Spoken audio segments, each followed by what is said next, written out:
বিসমিল্লাহির রহমানির রহিম। আমরা বিএনপির অ্যাক্টিং চেয়ারম্যান তারেক রহমানের নির্দেশেই সারা বাংলাদেশে আমরা এইসব সেবামূলক কাজ করছি এবং যারা অত্যাচারিত, নিপীড়িত এবং শহীদ পরিবার, গুম পরিবার, এদেরকে নিয়ে কাজ করতেছি এবং এদের ফ্যামিলিগুলোকে নিয়ে আমরা যতটুকু পারি জনাব তারেক রহমানের নির্দেশনায় আমরা বিএনপি পরিবার সাহায্য সহযোগিতা করে যাচ্ছি। আমাদের এই জিনিসটা অব্যাহত থাকবে ইনশাল্লাহ। আমরা যখন দুঃসময় ছিলাম, যখন শেখ হাসিনা স্বৈরতন্ত্র কায়েম করেছিল, ওই সময় আমরা কিন্তু অনেক মানে প্রশাসনের লাল চক্ষুর আড়ালেও কিন্তু আমরা এই কাজগুলো অব্যাহত রেখেছিলাম।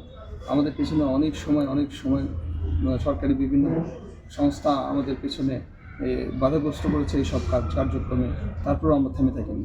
ইনশাল্লাহ আমাদের সুসময় আসুক, দুঃসময় আসুক, সব সময় বিএনপি জনাব তারেক রহমান এইসব ফ্যামিলি এবং এইসব পরিবারের পাশে থাকবে।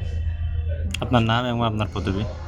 আমি আতিকুর রহমান রুমন। আমার পদবি, আমি বিএনপি মিডিয়া সেলের মেম্বার এবং আমরা বিএনপি পরিবার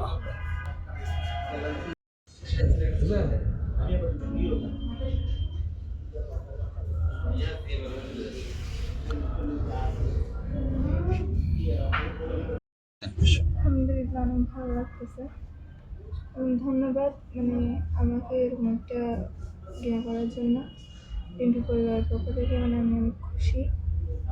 এটা হচ্ছে আমাকে